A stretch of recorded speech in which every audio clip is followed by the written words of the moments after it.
Hey guys, and welcome back to this channel. In this video I'll be showing you guys how you can mark all of your messages on red.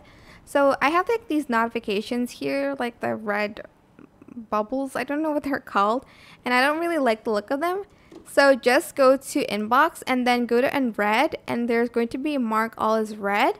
But if you still have like a few like this one, just right click and then select mark as red, and it's going to delete it.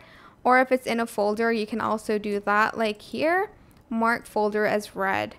If it didn't completely read everything, so it's going to be here, but I just don't have a lot of like unread messages. I've already like deleted them, but it should be here, and it's going to say like mark all as red, I think.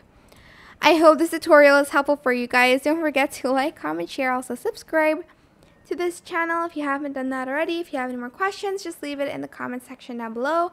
I will try my best to answer them all for you guys.